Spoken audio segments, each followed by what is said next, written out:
Hey everybody, this is GGB. We're going to be getting into our college football games for Saturday. I would like to apologize that I did not get my West Virginia Houston video out. I did not record it and I didn't get it out. Normally, if you've been following the channel a decent amount of time, you know that every team that's still in playoff eligibility, I make a video for every week, which is why the Liberty video on Tuesday came out and why I was planning on doing the West Virginia Houston game.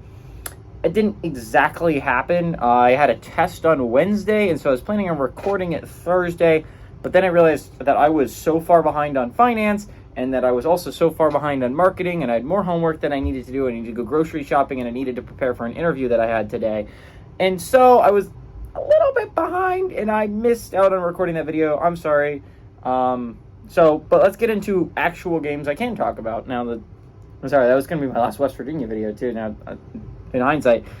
Georgia is 6-0, number one in the country, traveling to Vanderbilt, who's 2-5 at noon. First noon game. We're going to have 5 noon games today, and I'm going to be honest, they're not great ones. Georgia favored by 31.5 points on CBS. Carson Beck has gone 144 or 196, thrown for 1,886 yards, 11 touchdowns, 3 interceptions. Dacian Edwards had 60 carries for 314 yards and 5 touchdowns. Brock Bowers had 37 catches for 545 yards and 4 touchdowns.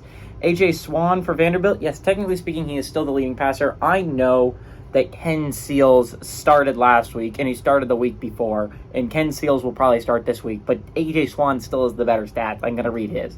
93 of 173, thrown for 1,290 yards, 11 touchdowns, 7 interceptions.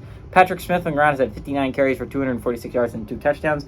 Will Shepard's had 35 carries for 550 yards and 8 touchdowns. Georgia is 60-20 all-time against Vanderbilt. Last 5 games have gone to Georgia from 2017 to 2022. And Vanderbilt hasn't won a home game against Georgia since 2013, which is not that long ago. I think that's only 9 years ago Vanderbilt beat Georgia, which just seems insane now, right? But I don't know. I'm sorry, 10 years ago they beat Georgia. It's still 10 years. How do these football programs go in such drastically different directions? Georgia played really well last week. I think it would be a mistake to glaze over last week's game. A lot of people were doubting Georgia, me included, as to whether they were the number one team in the nation. And while I still do believe it to be Michigan, Georgia is right up there. They proved it last week against a competent Kentucky team, a good Kentucky team.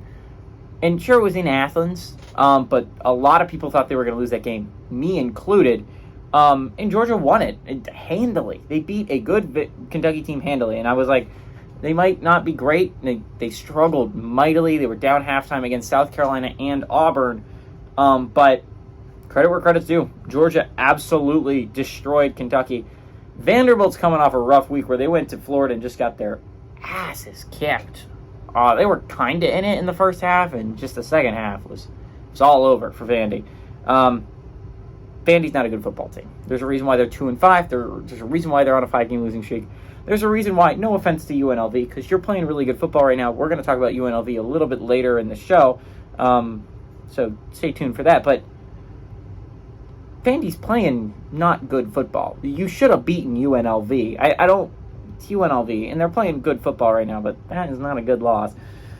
And it's arguably Wake Forest's Vanderbilt's ugliest loss of the season. Wake's at least reasonable. You can make excuses for that. The other teams they've lost in SEC play is at least excusable. That's probably their worst loss, but I'm going to be honest, it doesn't get better here, gang. It might be at Vanderbilt, but Georgia's about to come in and sweep them, just destroy them.